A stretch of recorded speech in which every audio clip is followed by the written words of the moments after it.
Hi, cuties. This is The Dark Side of Perfect. I'm your host, Maggie, and I know that I promised Grieving Who You Never Got to Be would be the last emotional episode in season one.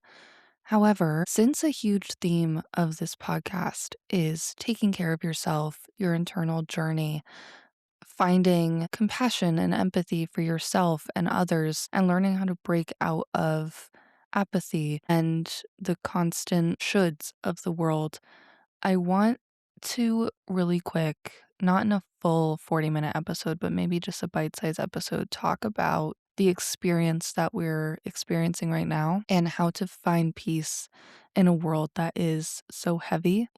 If you are not in a place to listen to this episode today, if you are feeling emotional or like you need a break from what's going on and you don't want to listen to it in a 15-minute podcast episode, that will not hurt my feelings. And I hope that you find some peace today. Let's talk about it.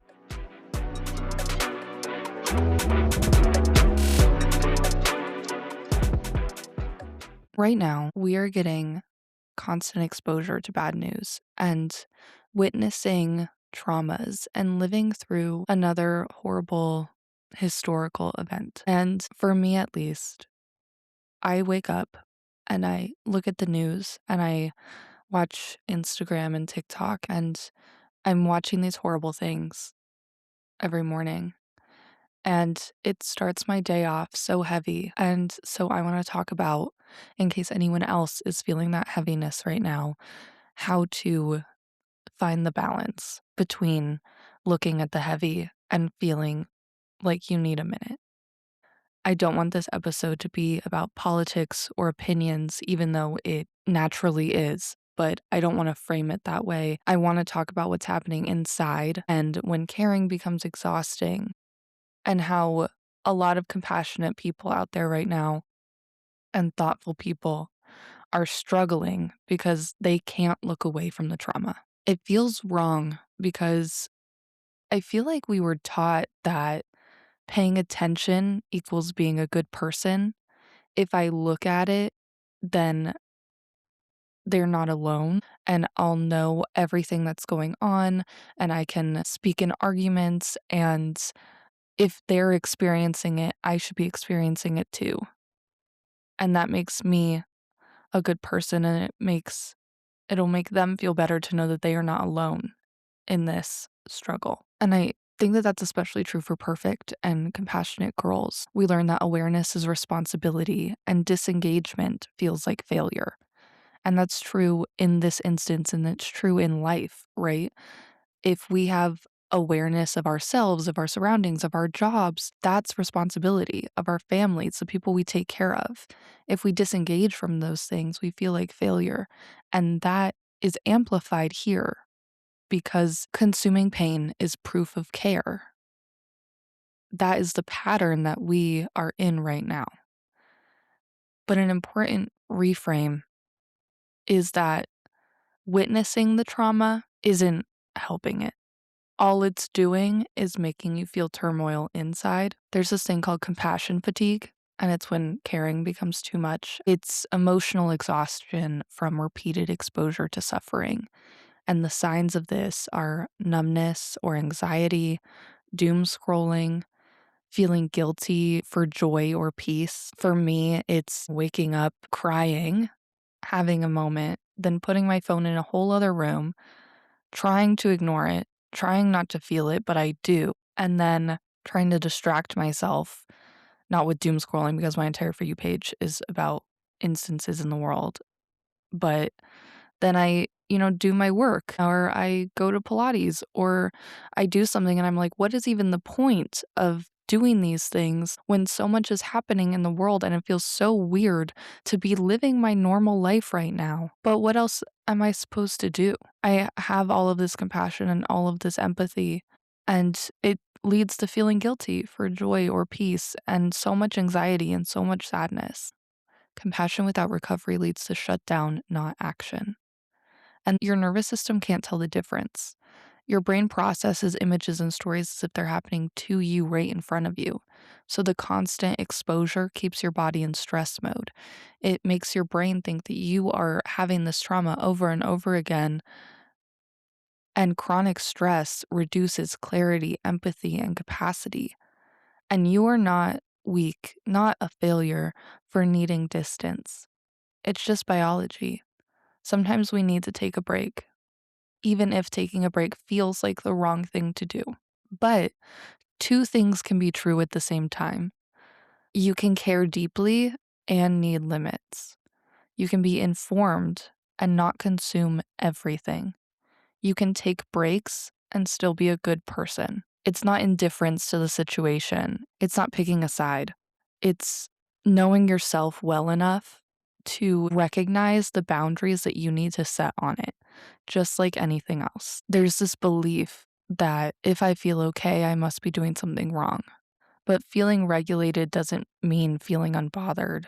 And pain is not proof of goodness. Attention is not the same as impact. So, waking up, watching the news every morning, constantly trying to check the news throughout the day, keeping the news on, going to bed with the news. The attention is good. Yes, we need to get the word out. We need to let everyone know. And it's good to be informed to some extent, but you don't have to know everything. Some ways that I have been trying to stay engaged without the self erasure that comes from compassion fatigue is choosing intentional times to check the news, avoiding starting your day or ending your day in crisis, and limit exposure when you notice emotional flooding. And that's so hard because just one video, just one article can cause emotional flooding. And maybe that's a sign to put it down, come back to it later, and don't start your day with it and don't end your day with it because then that's going to set the tone for the rest of your day. And it's just going to lead to that self abandonment and that constant trauma response. Engagement can look like learning more about something, maybe learning more about the Constitution. Maybe you want to learn more about the communication structure between the House, the Senate, the judicial branch, the president. Really revisit history classes and try and figure out where things are happening instead of relying on the news to tell you where things are happening, but doing some learning of your own, even if you were taught it in like elementary school or something, but looking into how some of these structures actually work. I've been doing that, and I think it's really been helping me try and navigate my own thoughts on it and navigate what is really happening, but from like an intellectual standpoint instead of an emotional one.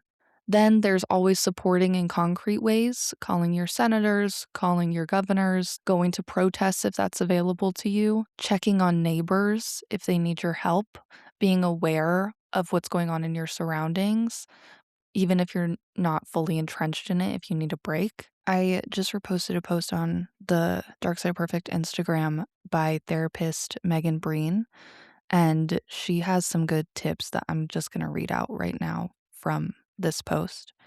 So the first one is protect your predictability.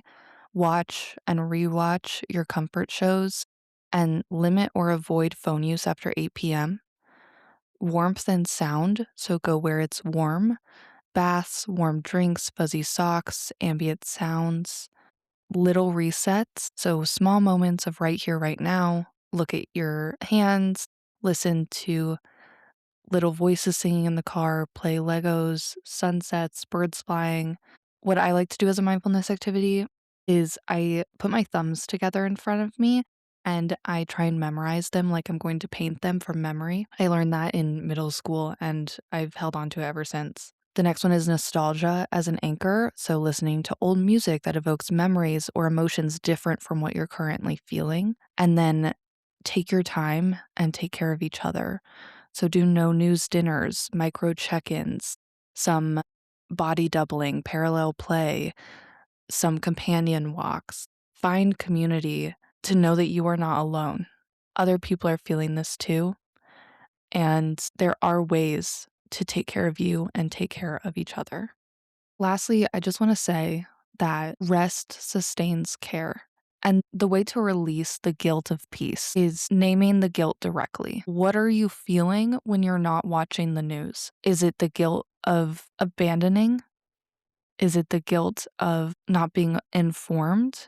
Is it thinking that if you don't know, then if someone says something to you, then you won't know how to respond? Putting your phone away is not abandoning the world. I just teared up as I said that, so I know that that's one of my guilts is not watching the news is not abandoning the world. We care deeply and feel strongly and want to do something, and peace can feel undeserved. But you are allowed to feel okay even if the world is not.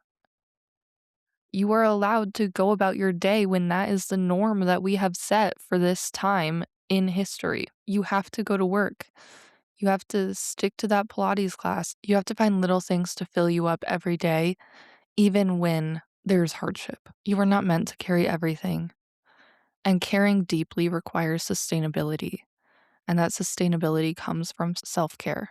Choosing peace sometimes, finding your peace, taking a break is not turning away, and you are not failing the world by taking care of yourself. I'm going to post another episode at the same time as this one that is not as relevant to the state of the world. It's more in the line of what I had for my season 1 arc. I hope that this episode, I don't know, made you feel seen or heard or related with in some way. I'm thinking about you, and I won't do my usual ending. It doesn't feel right. So I'll just say, I hope you find some peace today, and I'll see you next time.